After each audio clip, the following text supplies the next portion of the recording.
Very good morning. So today in this class I am going to discuss about optics. In optics, previous classes we already started introduction. In this introduction we already completed plane mirrors. In introduction we discussed what is reflection, what is refraction, and laws of reflection and laws of refraction.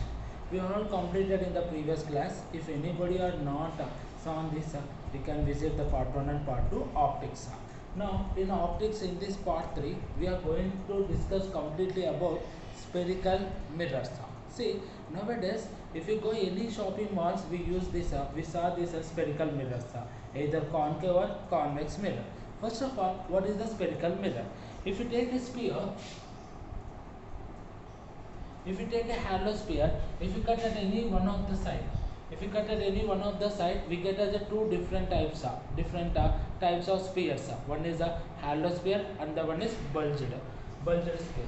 So these type of this hollow sphere and the bulged sphere are two different types of spherical mirror. In the first one is the concave mirror.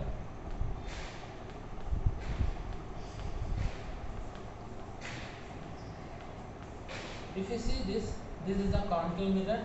In concave mirror, we are silver coating behind the mirror. Silver coating used to be behind the mirror.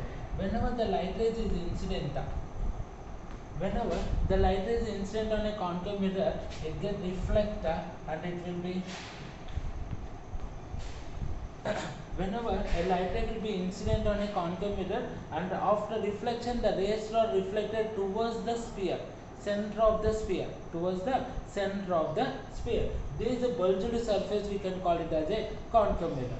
Mainly in concave mirror, the silver coating is takes place behind the mirror, reflection will be takes place center of the sphere, is called as a concave mirror, and a concave mirror is called as a converged mirror.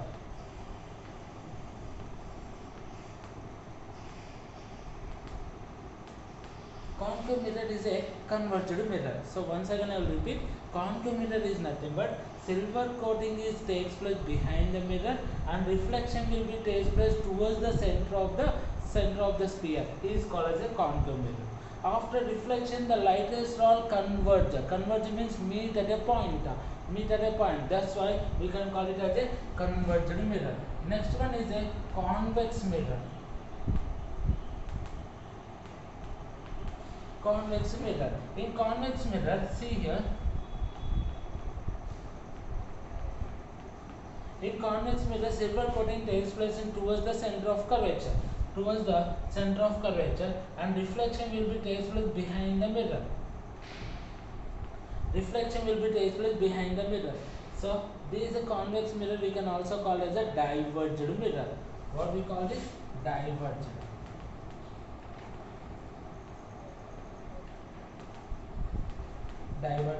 mirror. So concave mirror is nothing but a convergent mirror. Convex mirror is a divergent mirror. Now let us discuss some important related terms regarding to the sphere, that is the spherical mirror.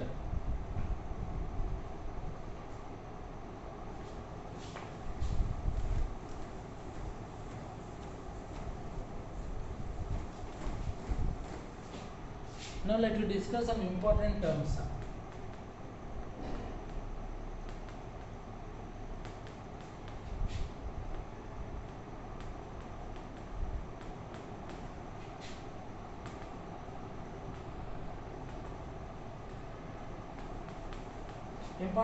Important terms of spherical mirror.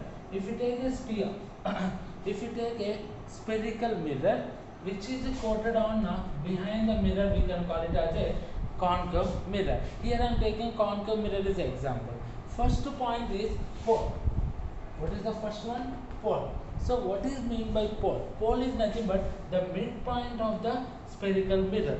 The midpoint of the spherical mirror is a pole.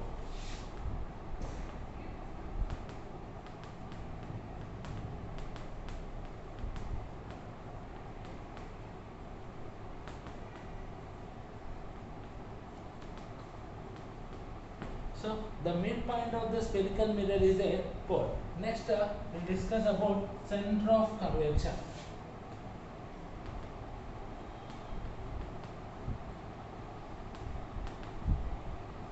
What is center of curvature? Center of curvature is nothing but the midpoint of the sphere, or the center point of the sphere we can call as center of curvature.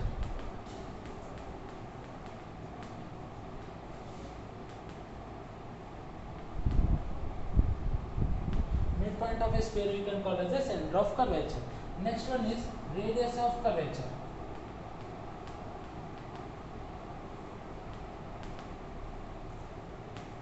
Radius of curvature is nothing but the distance from pole to center of curvature. The distance from pole to center of curvature is called as a radius of curvature. The distance from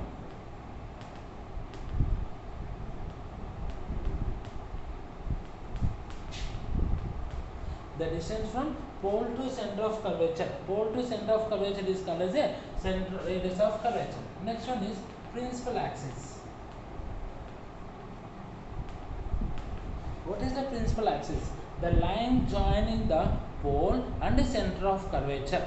The line joining the pole and center of curvature is called principal axis. If you see the line which is passes through pole and the center of curvature, the line joining the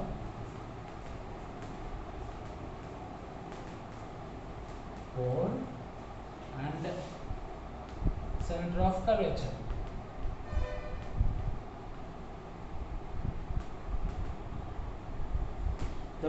The line joining the pole and center of curvature is called as a principal axis. Once again I repeat, first one is pole. What is the pole? The midpoint of the mirror.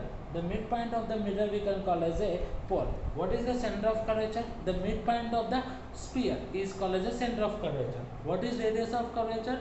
The distance between pole and center of curvature. What is principal axis? The line joining the pole and center of curvature is called as a principal axis. Next,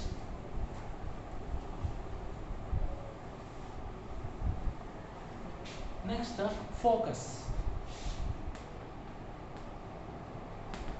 Next, what is the focus? Whenever a light ray is incident, whenever a parallel light rays are incident on the spherical mirror, whenever a parallel light rays are incident on a spherical mirror, after reflection, the light rays all meet at a point. After reflection, see, whenever the light rays are incident parallel to the principal axis, after reflection the light rays all meet at a point is called as a focus. Is called as a focus. After reflection,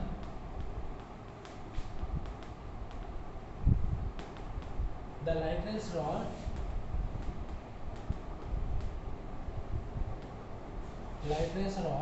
meet at a point. Meet at a point is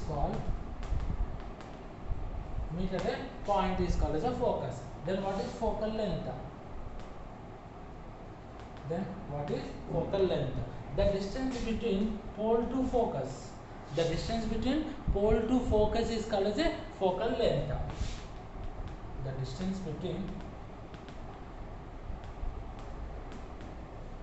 pole to focus is called as a focal length. Okay now, and next paraxial rays, marginal rays. Paraxial rays, and another one is marginal rays. What is paraxial rays? The rays which is nearer to the principal axis. The rays which is nearer to the principal axis is called as a paraxial rays. The rays which is far away from the principal axis. The rays which is far away from the principal axis is called as a marginal rays. So, and what is the last one is the relationship between focus and the radius of curvature. That is f equals to r by 2, where r is equals to 2f. This is the relationship between focus and the radius of curvature. Thank you. ఇంకా ఎవరైనా subscribe చేసుకున్న వాళ్ళు ఉంటే please subscribe. Thank you.